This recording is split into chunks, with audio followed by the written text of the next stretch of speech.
So tell me about your Mount Everest.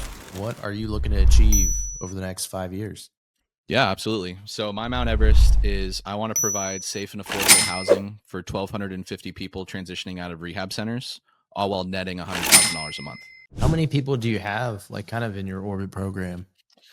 Oh man. Well, it kind of changes all the time, right? Like that attrition rate that we were talking about earlier. I think right Yeah. now I probably have 20 people that are active that are Holy that are cow, that's a focusing lot. on. Yeah, super excited to chat about everything you got going on. The obvious, we're going to dive into what your Mount Everest is. But before we do that, maybe give us a little bit of background about how you got started on your journey, both in business and real estate. Sure, yeah. So I'm located in Raleigh, North Carolina, and I got into investing about 4 years ago. And so before real estate investing, I was a professional real estate photographer. And so taking photos of listings for investors and agents and all that stuff, but just as the service provider, right? And so that's where I first got like the bug for like flipping houses and just got really interested in the whole process. But at that point, my mindset and just business acumen was not ready for actually taking on something like that. My wife and myself, we were still renting at the time. I was like, dude, I don't know how to buy a house for myself. How am I going to buy an investment property and find the contractors and do all these things? And not knowing that off market real estate was even like a thing, right? Like, cause I was just on the listing side. I didn't know where people were finding these beat up homes. And so that was kind of a back burner thing. Like, maybe one day I can get into this and be like the property brothers and flip houses and do the things. Right. And so, eventually exited that photography business. I had some prior experience doing some specialized HVAC work for pharmaceutical companies. And so, went back to one of my previous employers. Just the work life balance was a little bit better at the time. And we were in the process of having kids. I have three now, but when I started there, my first one was about two, and then we were pregnant with our second. And so, really, the kind of the switch being flipped for entrepreneurship was my daughter, my second child, was born. She was about 2 months old, and I'm working at this HVAC job. Decent company, but I only have like two or three ladder rungs to climb, and then I'm capped out for the next 20 years, right? And so I'm having this existential crisis on my couch at 2 a.m. I'm like, dude, how am I going to provide a life that my family deserves, right? Other than just 2 weeks vacation and like that's it, right? Like holidays off and just working 9 to 5 and not really being able to go and experience the world. And so with my photography background, I had done some weddings and engagement shoots and stuff like that. And so I'm like, well, I could always pick that up and do the side hustle thing to try to generate some more money. But all the big ticket items are on the weekends, right? The big weddings and stuff. And I want to see my family more, not less. So the couple $1,000s I can make on the side, but now I don't see my kids even more than what I do with my normal 9 to 5. It's like, it doesn't really make sense. And so just went down the YouTube rabbit hole of all the different side hustles, tried to print on demand t-shirt company, tried to do some stocks, tried to do like drop shipping, all the things, and had some limited success, but it was just super slow. And I'm just felt like I was wasting time. And so randomly one day I just stumbled across a Jerry Norton video talking about wholesaling.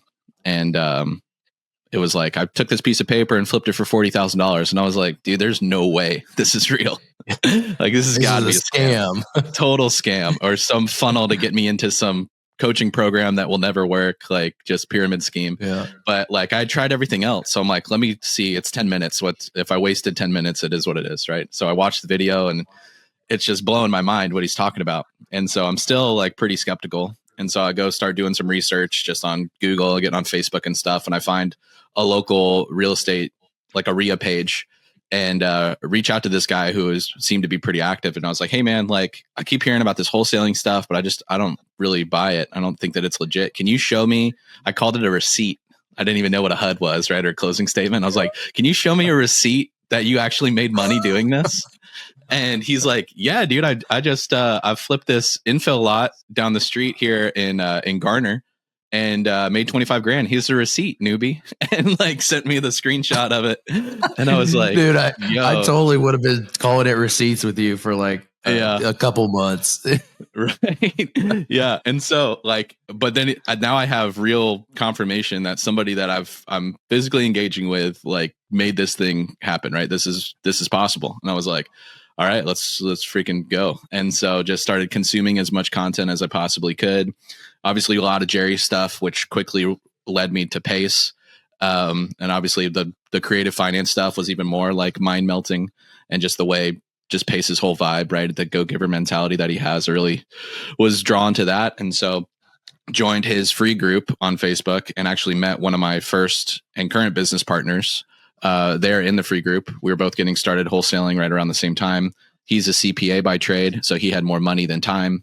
And I basically approached him as like, hey, bro, I don't have much of either right now, but I have more time than you. So if you want to fund our marketing, then I can be the guy on the phones. I'll do all the boots on the ground stuff. And then we can just split the deals. And this was right around tax season. And this is probably 2020, late 2020. And he's like, yeah, dude, that works perfect. I don't have any time to do that. So, and I don't really want to be on the phone anyways. So if you want to do it, go for it. And so we did that. It took a couple months to finally get that first one over the finish line. But then we had the proof of concept, which snowballed into easier deals, just understanding what we were doing. I think the next one that we got like 2 weeks later was still our biggest assignment to date. It was 49,000. And that was the easiest deal I've ever done. It was a 15-minute conversation with the seller, 3 text messages to my buyer, done deal. And it was amazing. So we kept doing some more consistent wholesales, and then transitioned into flipping just because we could cherry pick the best deals. And that has continued to grow. And now we're doing about 3 to 4 flips at any given time here in the Triangle, Raleigh, Durham, Chapel Hill area of North Carolina. And then now our big focus and what we'll get into as far as like the Everest is in the sober living space. And so for our long-term rentals and like wealth creation for our kids, that's what we're focusing on. Nice. Yeah, that's awesome. When you said your partner was a CPA, my first thought was like, man, CPA and wholesale, those personalities do not go together. So it makes sense. He was kind of more on the passive side. Right. Yeah, well, he's not your everyday CPA. He's definitely like he can turn it on, right? Be all prim and proper. But if you're hanging out at a sports bar or something, watch a hockey game, like he's got some personality to him. And so okay, that's pretty rare, man. Most of them are like behind, the wearing the green shades behind the curtain type of personality. Right. Yeah, I mean, he definitely doesn't want to be the one on stage. He doesn't come out to many networking events, but like when you get to know the guy, like he's a hustler for sure. It's just a different type of skill set. And so our personalities complement each other really well. But we both are kind of have very aligned visions as far as what we want for our kids and our families, and just impact in the community as a whole. And so it's been a really good partnership. Awesome. Amazing. Talk me through your journey of like starting kind of from that real estate, from that wholesaling operation. Sounds like it's still going today with the same partner. Mm-hmm. And some of the challenges along the way to get to the point where you are now. I imagine you're doing pretty well at it currently. Yeah. I mean, we've transitioned more to like we're heavier flipping now than wholesaling, that we still keep that business running, right? Like the lead generation is still going. And if it doesn't really fit our model, because I have a very specific buy box for our flips, that we can always wholesale those deals. And so that's kind of the cash machine for the business, right? But it's not my main focus at this point. But yeah, definitely some challenges was just first and foremost, just me, right? Like not knowing what I don't know. And so when we first got started, because we were both green, we didn't really have a mentor at the time when we were getting started. It took 7 to 8 months before that first deal was completed, right? And it's not without trying. We had probably 7 or 8 houses under contract that fell out for a variety of reasons. Either I locked it up too high, buyer backed out last minute for who knows why, or the seller lied about something, and now the repairs, instead of being 50,000, it's 100,000, and it's not a deal. Right. And so just every hurdle that you would have to overcome for that first deal, we hit those. And so that helped obviously like thicken up our skin and just have the grit to keep on going, and knowing that it's not a matter of if we can be successful, it's just when. So that was really good. But outside of that is just like having the proper systems and processes in place, right? So things aren't falling through the cracks. And so really having like a dialed CRM, a dialed calendar, so you know that things are getting done on time, and delegating tasks to certain people is big, because like, especially just our real estate alone, I can be busy enough, but I also own a coffee shop. I have 3 small kids. We're involved in our church. So like, if it's not on my calendar, it's just not going to get done. Right. There's too many things happening on a regular everyday life that it's going to get missed. And so that was a big thing of just being really disciplined and building out our calendar to be optimized so we can be successful. Nice. That's amazing.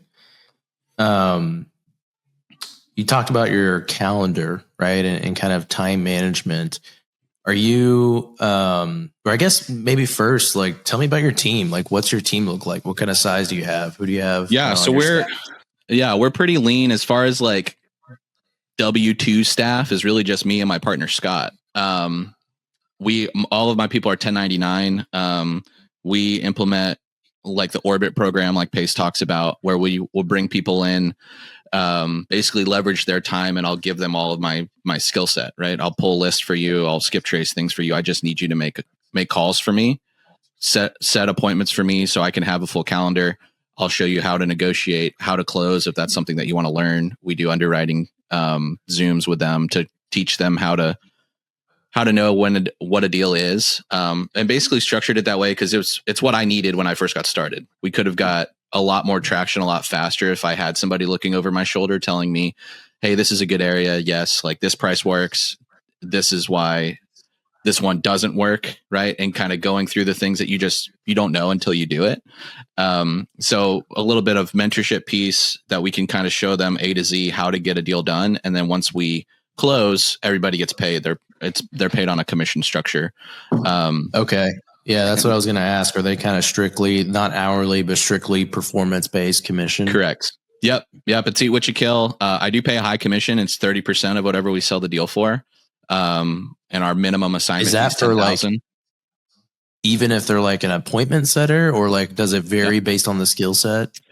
Yeah. So, well, I mean, the majority of them are appointment setters. They're just in various different funnels, right? So we have several different ways that we generate leads, and the majority, like our bread and butter, specifically for wholesaling, we get a couple flip deals this way, as well as in the pre-foreclosure space. And so having people calling, texting, door knocking, if they're in the area, these pre-foreclosures, yeah. Well, however you can set an appointment and just get somebody to raise their hand, I'm giving you 30% of the deal. With our minimum assignments, 10 grand. So they're guaranteed to make 3,000 on anything that we close. Right. And I'm happy to pay that because time is the only thing that I can't go and buy. Right. And so I don't have the bandwidth to be on the phones on the front end anymore. I just need to have the conversations with sellers that are ready to sell or have a specific issue that I can solve with creative finance that these newer folks don't know how to do yet. And so I can teach them along the way while also getting motivated leads sent to me on autopilot. And it keeps my overhead really low, right? I'm only paying for things that we close.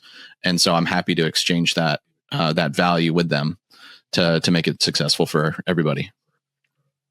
Do you ever get challenges with getting like people just in the right mindset to take that learn before you earn type of approach, and then kind of earning it at the end based on results, right? Because I could imagine there'd be some struggles out there with people that are, really just dialed into just the W-2 mindset, right? It's hard for people to get over that hump.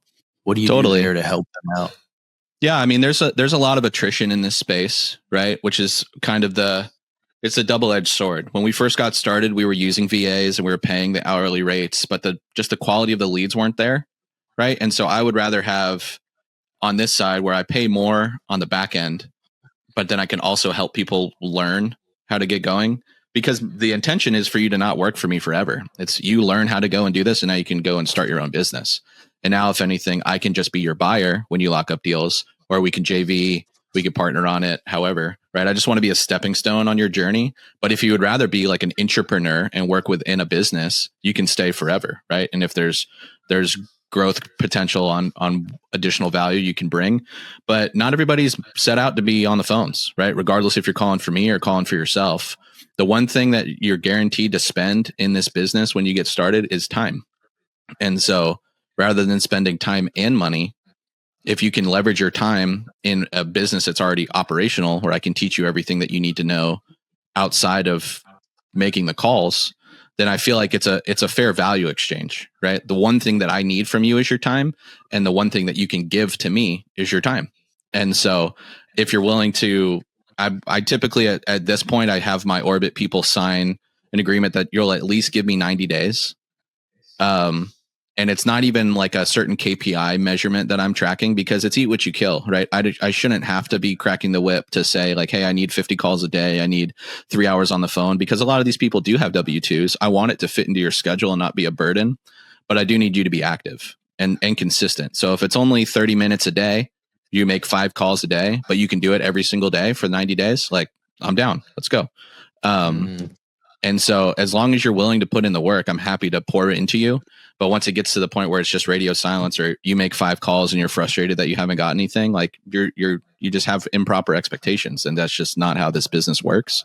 And so whether you're working for me or working for yourself, like you're going to end up in the same results, right? Yeah.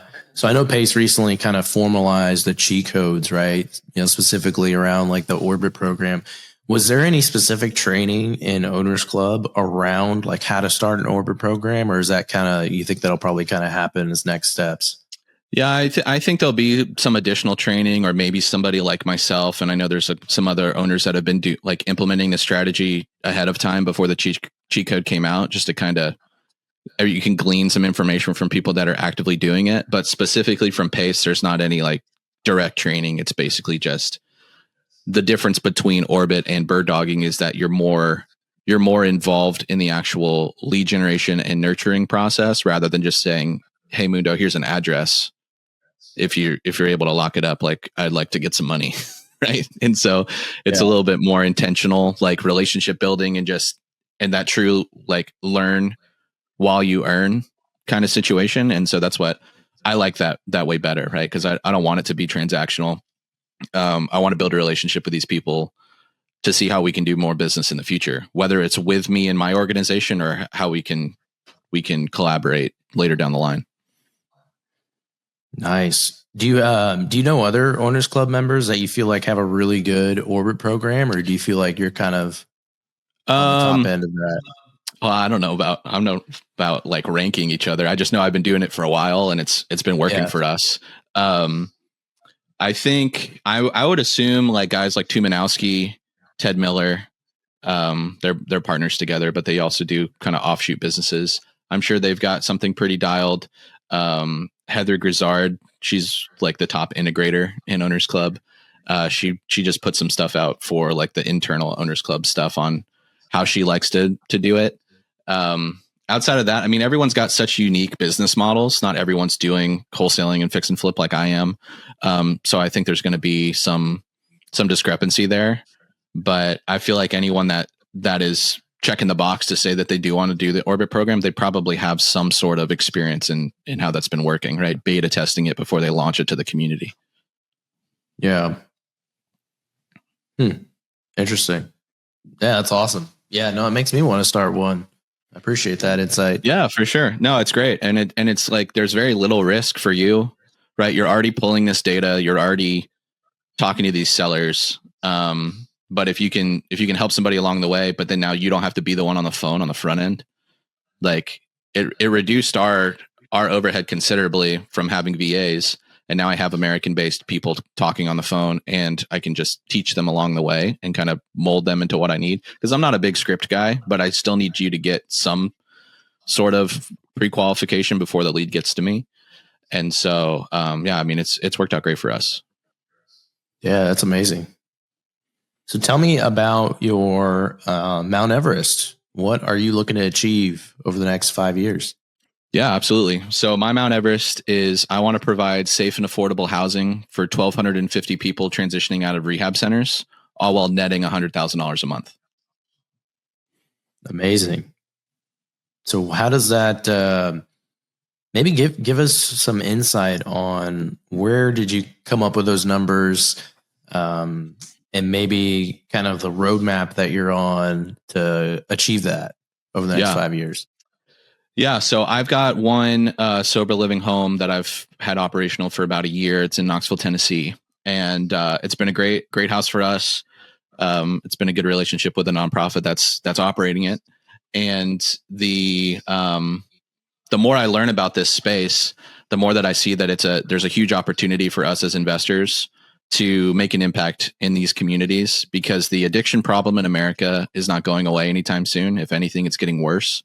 And so if we can be on the forefront of providing safe and affordable housing for these folks that truly need a hand up, while also doing really well for ourselves, then why would we not do that?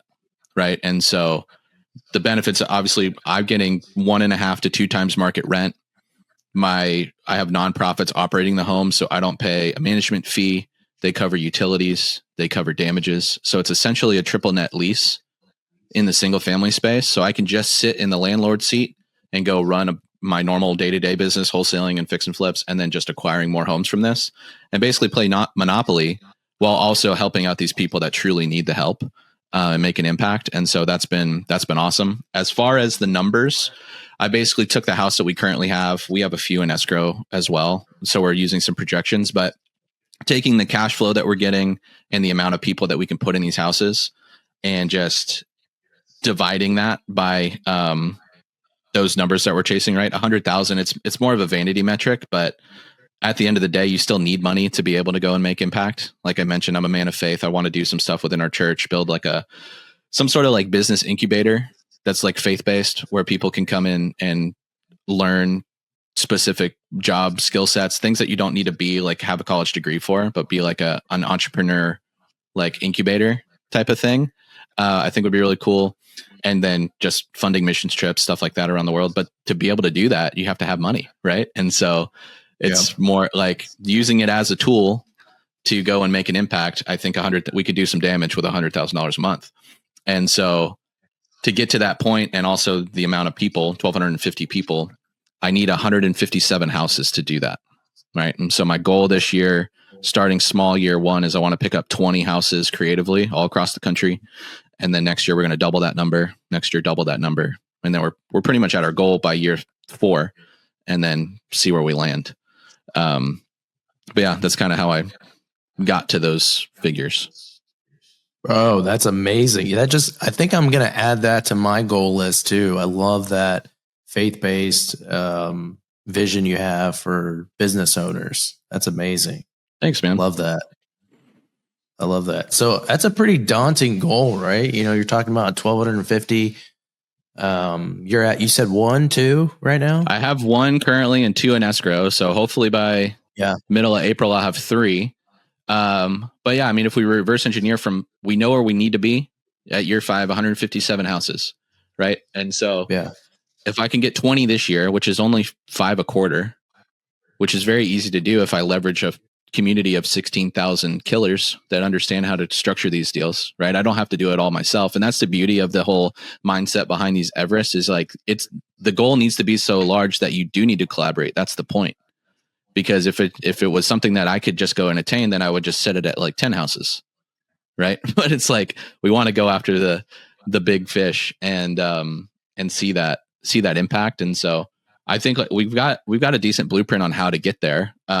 It's just collaborating with other owners club members, other sub 2 members that really want to attach to that vision and just push forward and see how we can best utilize each other's skill sets.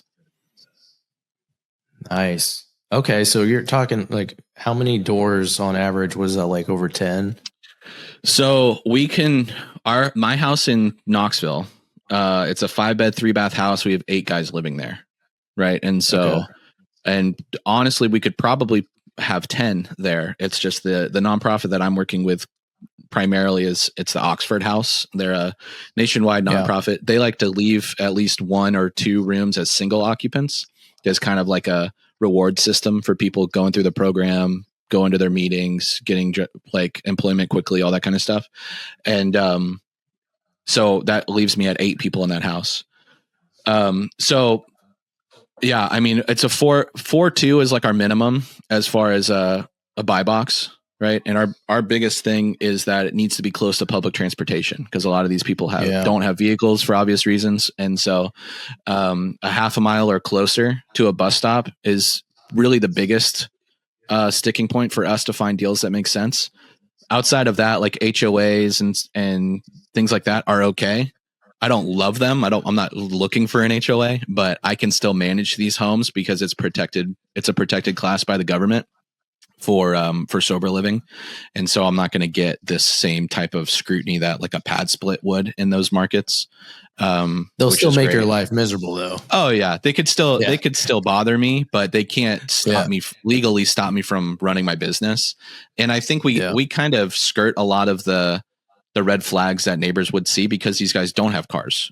Right. And so you're not going to have 8 vehicles in front of a 4-bedroom house, where there might be 1 or 2 and the rest of the people are just walking around, but they have to follow such strict guidelines to live in these homes that, I don't think it's not going to be like this rowdy house with a bunch of dudes there. People aren't really even going to notice, for the most part. Right. And then we'll handle those situations, but I've already had some buddies in Owners Club that have had some HOA issues, but there's so much precedent law that they can't stop them. And they kind of just walk away with their tail between their legs once they understand what we're doing. So I'm not too concerned about that, but yeah, the distance thing for public transportation is our biggest problem. And then obviously a 4-bed, 2-bath or larger is ideal for our buy box. So tell me about the story of your coffee shop. Like, how did you get into that? Yeah. So, it's always been a bucket list item for me, to own a shop. I've loved specialty coffee since I was 16 years old.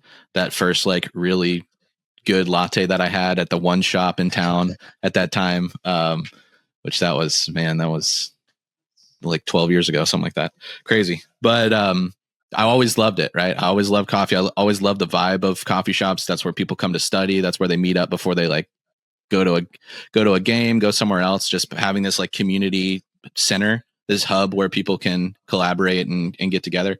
I always loved the idea of that. I never intended it to happen right now. That was definitely going to be something way later in life, but the opportunity just kind of fell into my lap.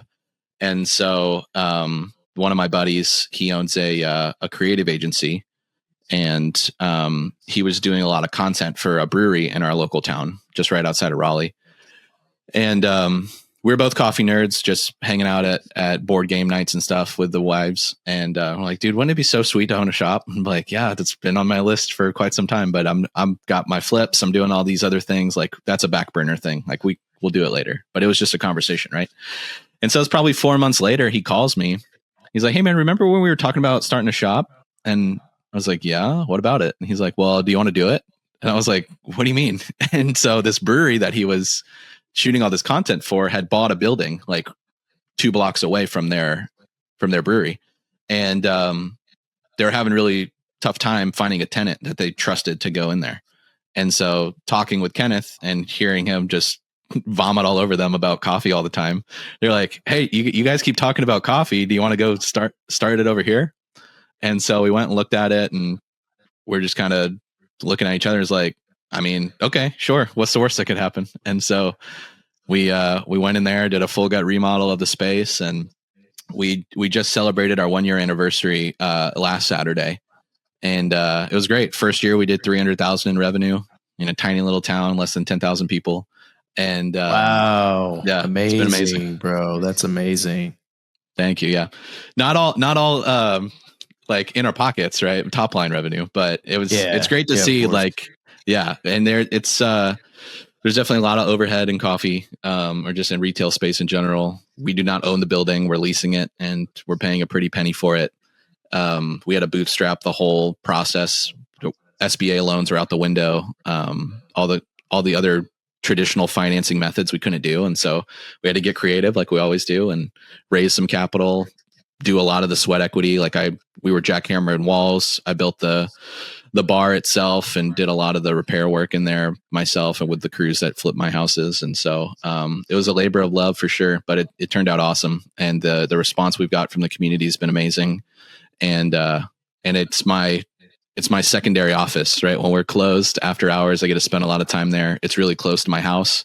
And so when my kids are asleep, I can go down there, rip lattes all night while I'm underwriting deals and shoot content. And so it's been a great addition just from a lifestyle perspective, but then also having that space where we can network, we can meet other business owners and just be a pillar of our little community as it's growing. So it's been super cool.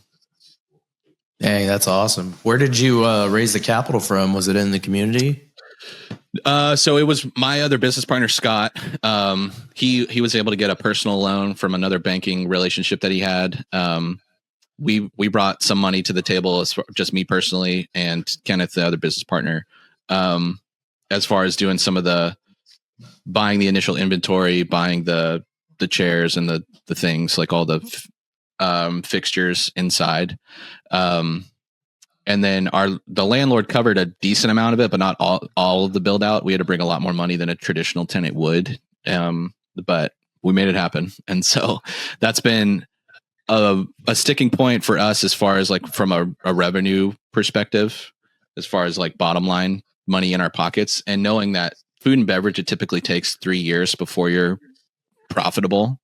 And so I think we're on a really good trajectory from a year one standpoint, and we're looking at finding some ways to consolidate debt or get lines of credit now that our LLC has been established and seasoned for 2 years. That opens up a lot more opportunities for us to reduce our debt service, and then we can kind of hockey stick as far as revenue coming in. Really, man, I didn't realize it was such a low margin industry. If I think about it, it's like, the human cost, the human capital. Obviously, that's a large expense in most businesses. But then you have the machinery, like the actual machines itself. Like, what else is there that drives? So I mean, the biggest cost for sure is just rent, and then staff, because we are a top line, like a third wave shop. The way that coffee is kind of broken down into tiers, there's 3 waves. And so if you think of like a Waffle House or an IHOP, right? That's first wave. That's really low diner level coffee. Second wave is like your Starbucks, your Tim Hortons, Caribou Coffee, the big chains.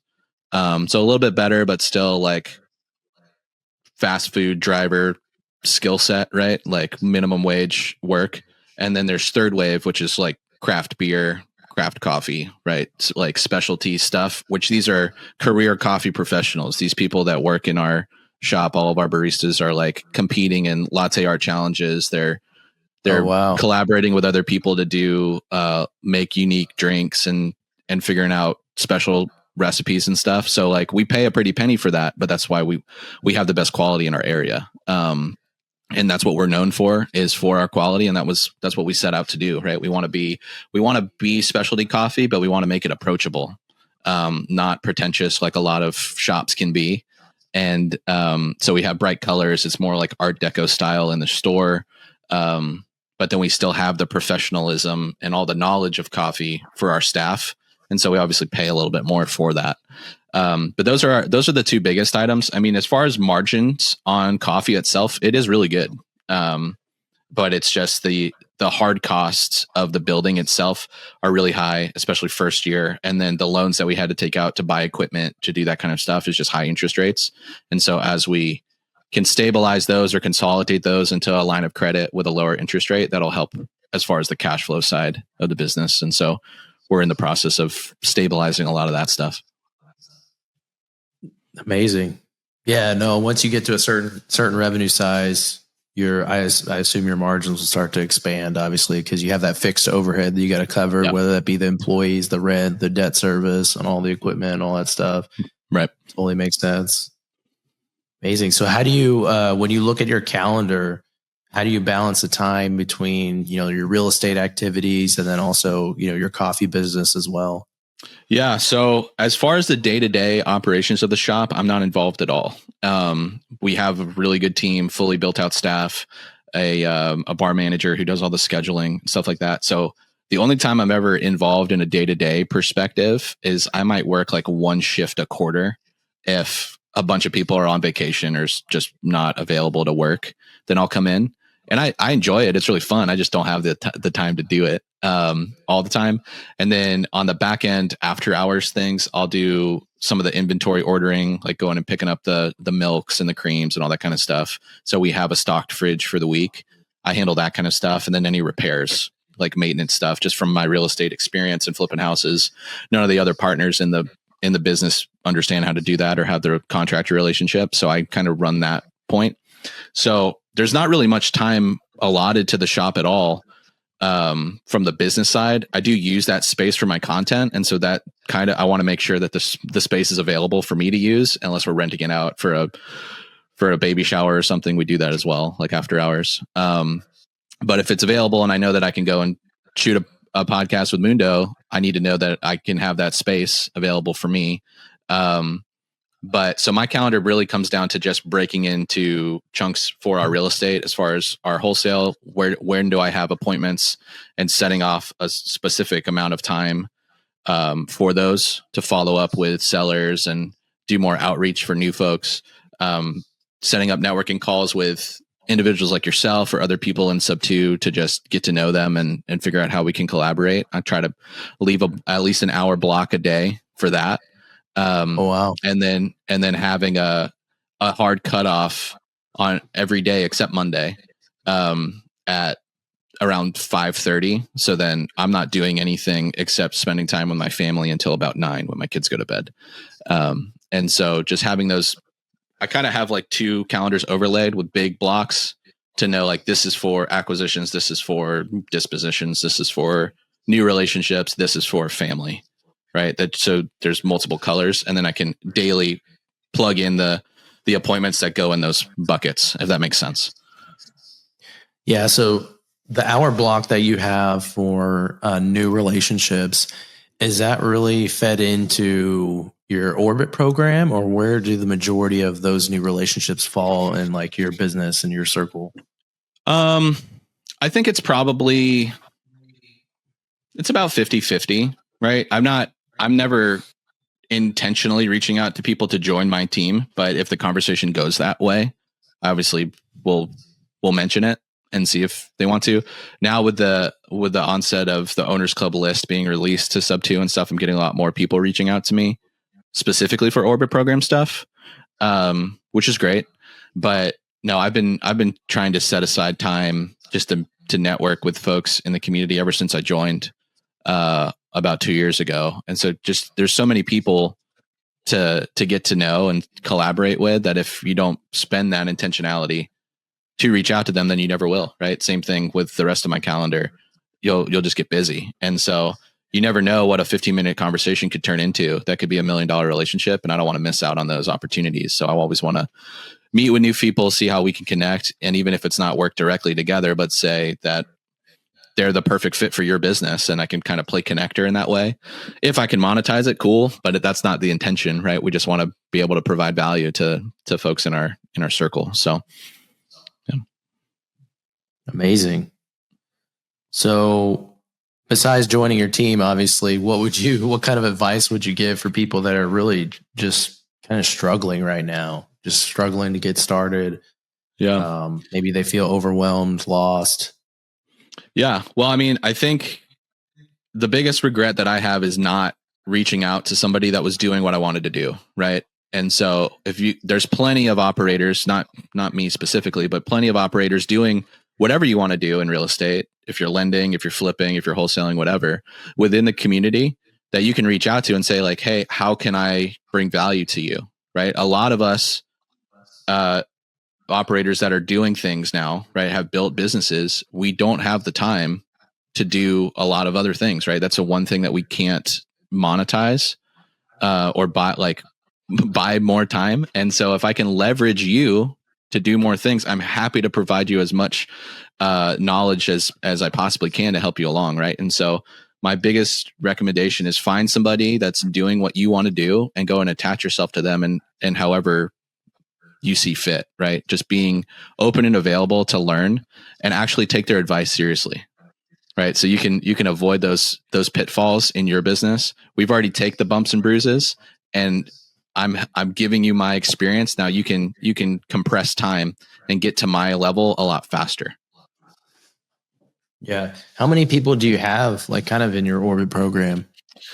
Oh man. Well, it kind of changes all the time, right? Like that attrition rate that we were talking about earlier. I think right now I probably have 20 people that are active Holy that are cow, that's a focusing lot. on. Yeah. And so because we're calling like pre-foreclosures is our main like bread and butter, and North Carolina is my main market, but we're doing a lot of stuff in Texas. We're doing stuff in Florida. I've done deals in Michigan, South Carolina. Like we're expanding our reach, and especially the more people I bring, if we're all competing against each other in the same market, like it's just, you're kind of eating each other alive, right? It doesn't make sense. And there's more impact that we can go and make. And so I'm kind of breaking people up into pods to focus on those markets, and even better if they are local, because door knocking is definitely the quickest way to get to a deal in pre-foreclosures. And if you live in that market and are willing to go and knock, then you're higher on my list to work within my team, because I need that type of person to go and do that stuff. And so, but yeah, I think we're at about 20. And they're not all doing the pre-foreclosure stuff. We haven't really talked about the assisted living outreach. That might be another podcast that we talk about. But yeah, so I'm right around 20 right now. 20. Yeah. Wow, holy cow. Well, you obviously can't sit there and do one-on-ones with 20 people every day. Do you have like a weekly group call that you do, or how do you structure that to give like all the people the value, but also knowing you're busy, you have to like be really intentional with that time? Yeah. I've implemented a lot of stuff like Pace does with voice memos and things. Like whenever I get to it, I'll send them a quick voice memo if they have a question or something. I try to do at least one Zoom like every other week with a handful of people. It might not be all 20. I'm kind of restructuring that once we more formalize this Orbit program, and now we have our buy box website and stuff for people to get involved, that it will be that one to many, just for time's sake and efficiency, that we can do like, hey, every Friday at 3 p.m. we're doing an hour long Zoom to go over XYZ, or just open office hours. But I never want people to feel like they don't have access to me. So obviously just having my cell phone number, they can text me, and I'll respond as quick as I can, but know that unless it's like dire emergency and you need to let me know that in the text, that it might be a little bit for me to get back to you.